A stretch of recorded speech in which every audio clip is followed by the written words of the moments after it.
Hi everyone! It's me again, Karen P. Lotino. So, sa video naman na ito, i-discuss naman natin yung softball rule 9 to 12. So, first is the rule 9. It is the dead ball, dead in play. So, rule 9 has 3 sections. So, the first section, the ball is dead.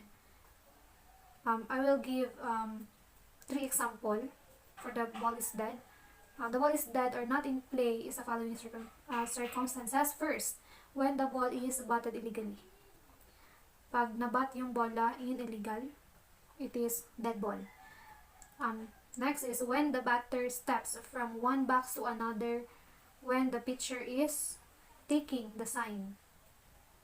So, kapag yung batter is nag-step siya galing doon sa box, no? So, kahit na yung pitcher is naga-signal na siya or appears to be taken a signal from the pitcher's plate. So, step on the pitcher's plate.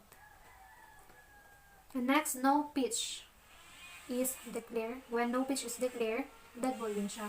Pag mag-pitch ka tapos wala pa na-declare, dead ball din siya. Okay, so marami pa yan sila. But then, let's move to section 2. The ball is play.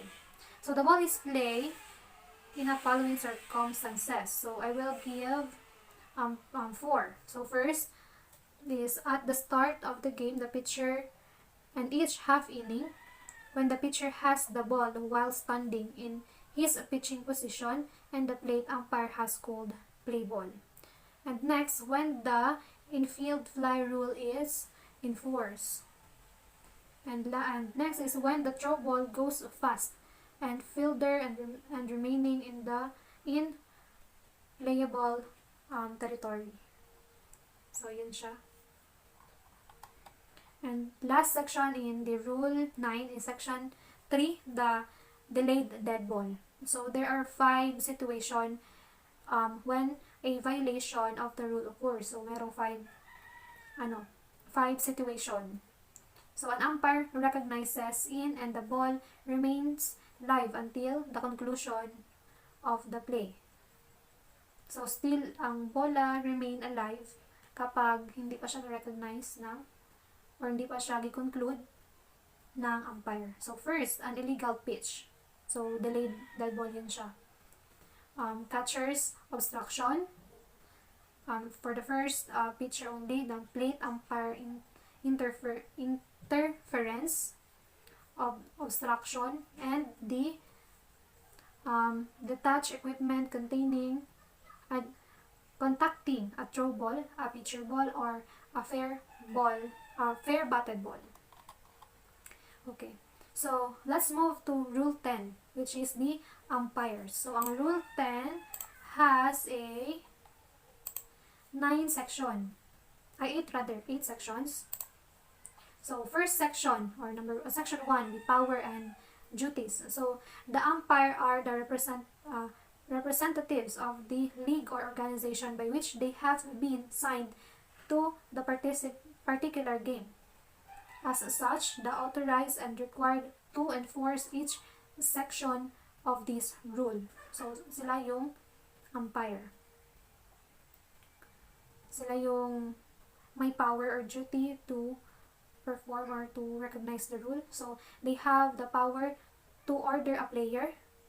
No? So may power sila na i-order yung player, coach, captain, or manager to do or omit to do any act which in their judgment is necessary to give force and effect to one or all of these rules, and the inflict penalties as herein prescribed. So the plate umpire shall have the authority to make decision on any situation that specifically covers in the rule. So pag ang umpire ang nagbigay ng decision, wala kayong magawa dyan. Kasi pag nasabi na nila yung decision nila, yun na yun.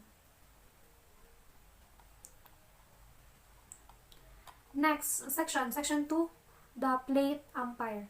So ang plate umpire shall take the position in back of the catcher. So siya yung nasa likod ng catcher. So he shall have full charge of and be responsible for the proper conduct of the game, and shall call all balls and strike. So siya yung magtingin sa balls ba siya, strike ba siya, and also shall by agreement and in cooperation with base umpire call play, hit ball, fair, fault, legal or illegal caught ball. So siya yung magdesisyon nun, or siya yung titingin sa mga ganong sitwasyon.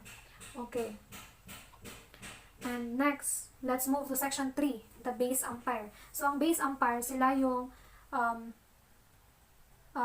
shall take such position on the play field as required in accordance with the relevant umpire system. Shall assist the plate umpire in every way to enforce the rule of the game. So, ang base umpire, sila yung mga person or tao na nakatayo mismo sa bawat base. Next, let's move to section 4, the responsibilities of a single umpire. So, if only one umpire is assigned, pag isa lang yung umpire na naka-assign, his duty and jurisdiction shall extend to all points. So, the umpire's starting position for each pitch shall be from behind home plate. Nasa likod siya ng home plate. One each batted ball or play that develop. So, the umpire shall move out from behind of the plate and into the infield to obtain the best position for any play that develop. Next is section 5, the change of umpires. So, umpires cannot be changed during the game by the consent of the opposing team unless an umpire is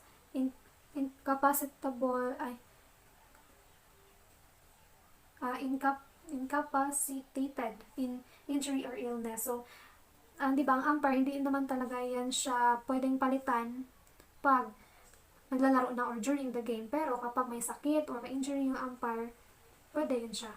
Pwede siyang palitan. Okay. Next section is the umpire judgment.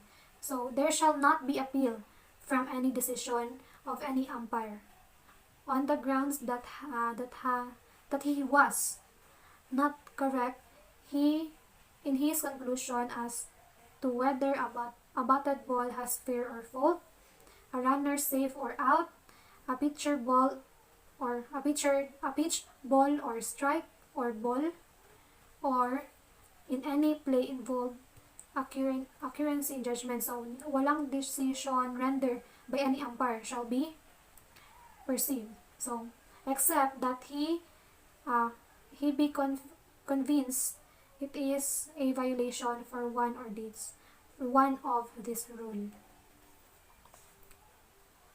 Next, let's move to signals. I will give you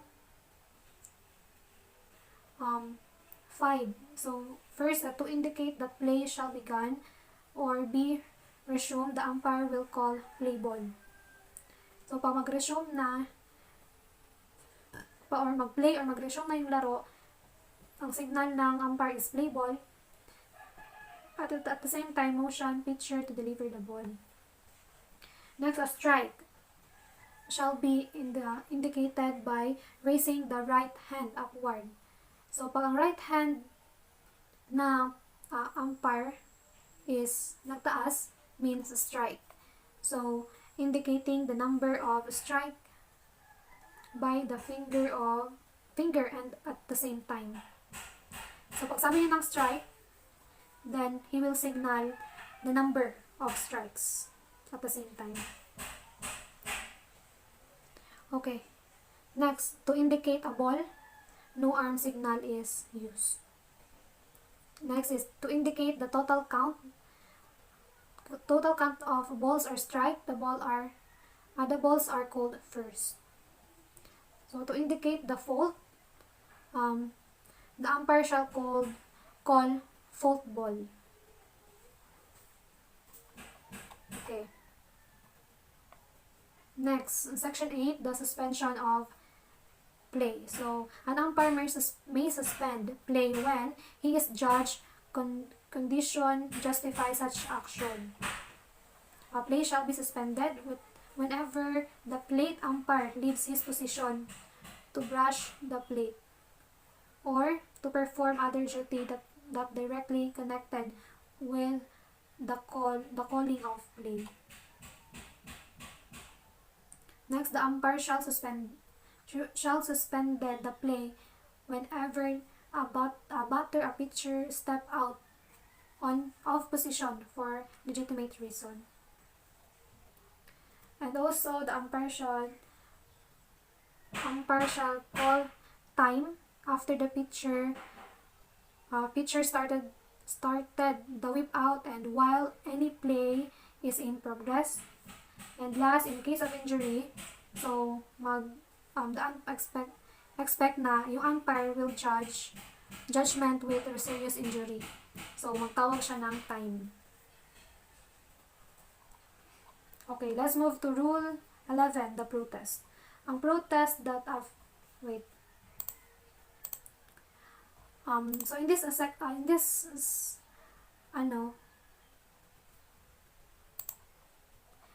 rule, which is the Rule 11, there is a 7 rules. So in the first rule or first section, which is the protest that will not be received. So protest shall not be received or considered if they are based solely on the decision involving the accuracy of judgment on the part of an umpire. So, or if the team lodging the protest won the game. So I will give some examples of the protest is whether a batted ball was fair or fault, whether a runner was safe or out, whether the pitcher ball has a strike or ball, and so on. Okay, next, let's move to section 2, the protest that will be received. So, ang protest na may receive and considered include matters is first, a misinterpretation of a playing rule. Second, failure of an umpire to apply the correct rule to a given situation, and failure to impose the correct penalty for the given violation. Okay, next, let's move to section 3, the protest involving judgment and interpretation of rule. So the protest may involve both a matter of judgment and the interpretation of the rule. For example, an example of the situation of this type is with one out and the runner on second and third base. The batter field out. The runner on third tag up after the catch. The players on second did not. Okay. So next, section 4, the notification of intent to lodge protest. So the notification of intent to protest must be made immediately before the next pitch. So dapat ma-notify mo na siya bago ang next pitch.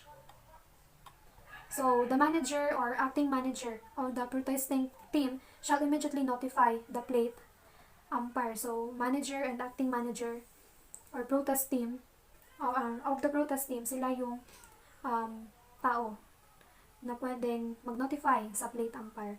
And all interested parties shall be notice of the conditions surrounding the making of decision that will aid in the correct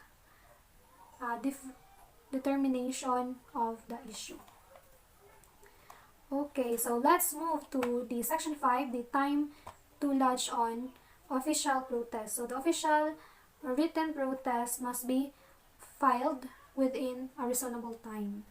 So in the absence of the league or tournament rule fixing the time limit for filing the protest, a protest should be considered if filed within a reasonable time, depending upon the nature of the case and the difficulty for obtaining the information on which to base the protest.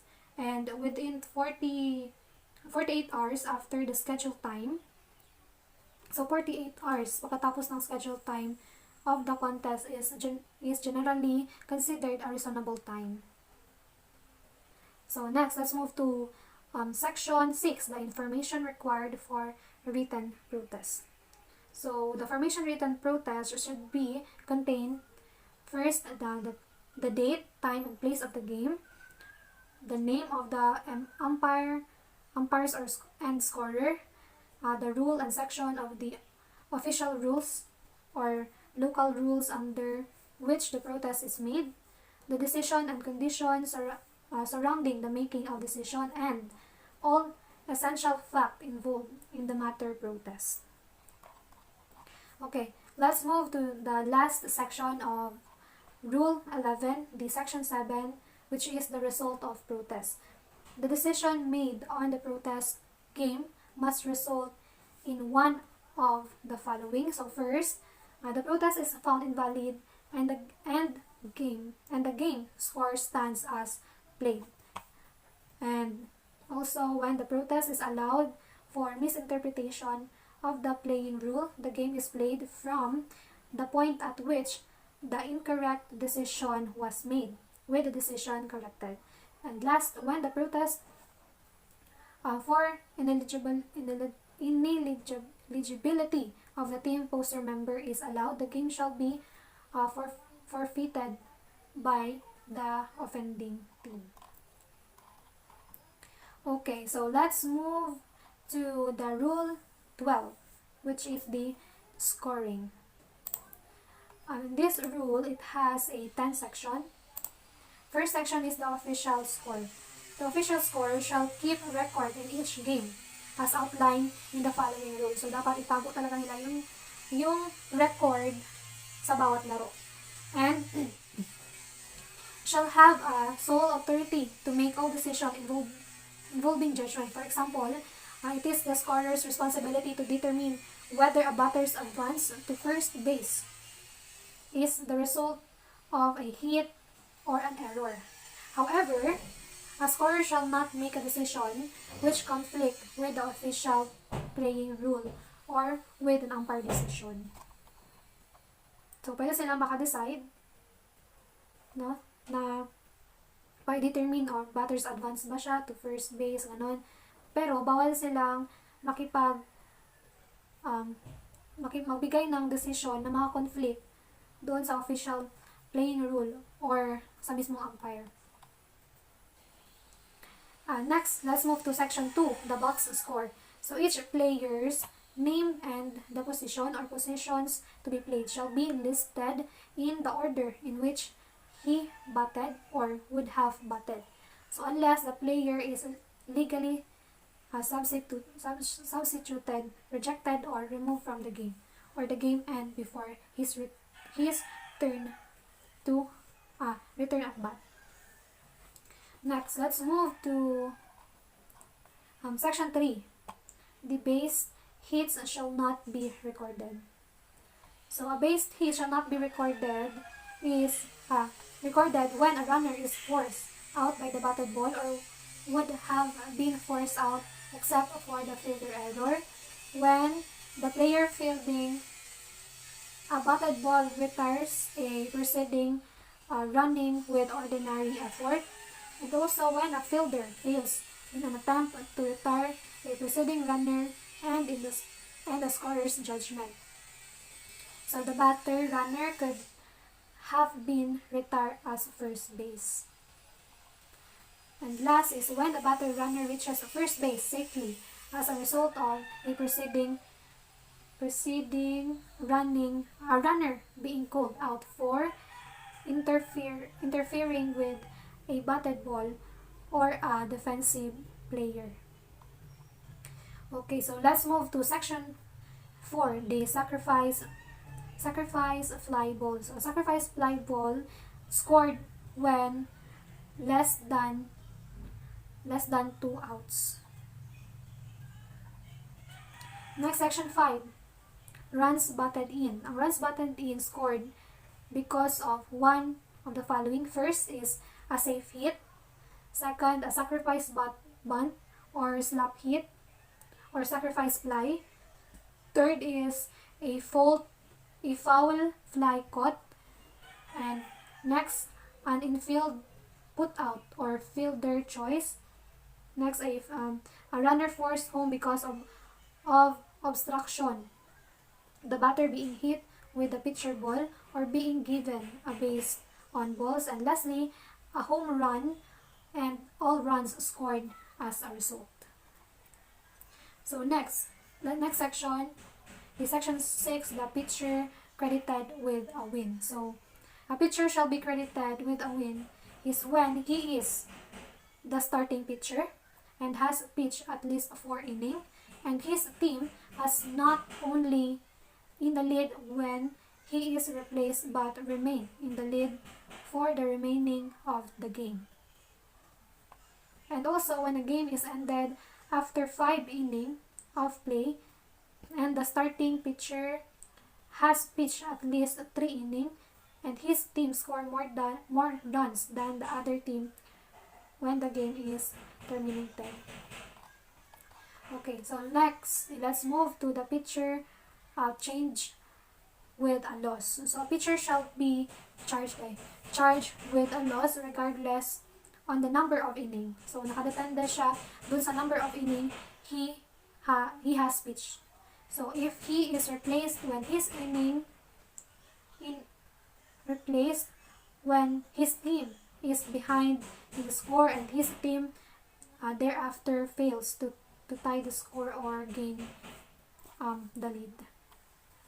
Next, section 8, which is the game summary. The game summary shall list the following item in this order. So first is the score by inning and the final score. Second, the runs batted in and by home hit. Next is 2 base hit and by home hit, 3rd base hit and by home hit, home run and by home hit, home run, sacrifice, runs, double plays, triple plays, a number of walks given by each pitcher, number of batters struck out by each pitcher, number of hits and runs allowed by each pitcher, name of winner pitcher, name of lose pitcher, the time of the game, and so on. Okay, next, let's move to section 9, the stolen bases. For the first pitcher only, stolen bases are credited to the runner whenever he advances he base unaided by a hit, a put out, an error, a force out, a fielder's choice, a pass ball, a wild pitch, or an illegal pitch. So this includes a batter runner advancing the second on an award based on balls. So next, the last section in Rule 12, which is the section 10, records of forfeited game. So all record of the forfeited game shall be included in the official record, except that all pitchers won-lost record. So that's all. Let's end my report and thank you for listening.